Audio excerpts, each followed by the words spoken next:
Hello and welcome back to the channel. Today I'm going to discuss some ways to reinforce your conditioning so that you don't break down during racing. Over long distance races we get a lot of fatigue which causes cramp, strains and all sorts of issues which can bring your race to a very premature end. But with these methods I hope that you'll be able to reinforce your conditioning and really make sure that your legs and muscles are tough enough to last a full distance race. Before I get started, please make sure to hit the subscribe button and the little bell notification so you don't miss out on future videos.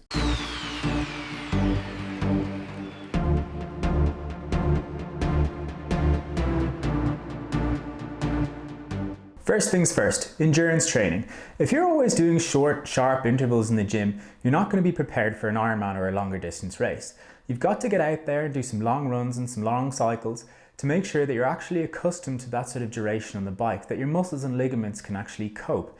And it'll also develop your heart and lungs, so the fitness won't hurt either. And it's just important because you need to be able to pace these sort of longer efforts and be familiar with the type of intensity that you're going to have to sustain. And by doing this, you're just going to build your ability to endure. And if you don't do this, it's something that will catch you out on race day. So there's no real shortcuts around good old-fashioned endurance training. There's a few things you can do to help benefit the swim come race day. And luckily, swimming, the type of fatigue you build up doesn't tend to transfer into other sports too badly.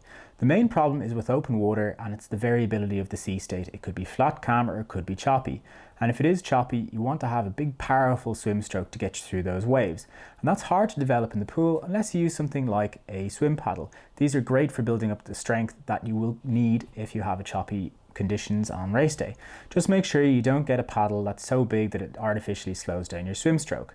The other thing that you might want to do is swim in your wetsuit regularly before race day, because the wetsuit is kind of restricting, and if you're not used to it you will feel little muscles getting tired quite quickly that you could easily have conditioned and built up before the race if you'd got out and done some swimming in your wetsuit.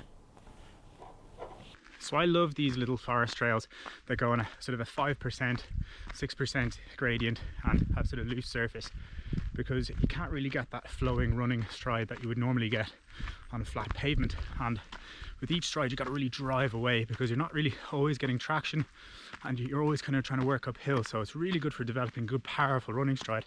And because we've got all these little switchbacks like this one, it really breaks up the monotony of just running up a dead straight hill. You know, you're kind of working for each little switchback, so it's sort of a nice way to break up the time. But I just think that if you do these for prolonged periods, they just build so much strength, endurance, and your ligaments and your muscles just become a lot more used to taking, you know, a lot of force and really producing good force and running techniques. So running up these long slow hills in a nice controlled way I think is a fantastic way to give you that sort of resilience you're going to need for longer, faster runs where the impacts are a little higher. Another fantastic option for building endurance in the bike is low cadence training.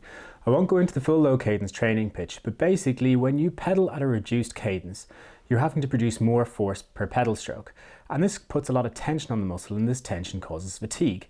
If you can adapt to this type of training, you'll become more fatigue resistant. So when you start to pedal at your more regular cadence, you'll find that your legs actually can stay a bit fresher over the distance. Hill cycling is very similar to low cadence training, where the tension on the muscles is a lot greater. And as we know, this causes fatigue. The more exposure you have to the hills, the more you adapt to it and the less fatigue it's going to cause.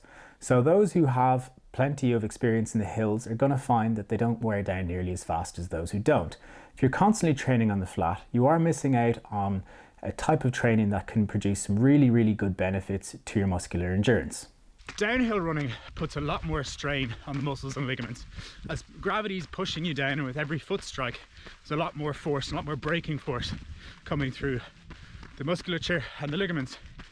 And when you're racing over long distance, it's very unlikely you're going to have a completely flat course. And most people just don't train for downhills.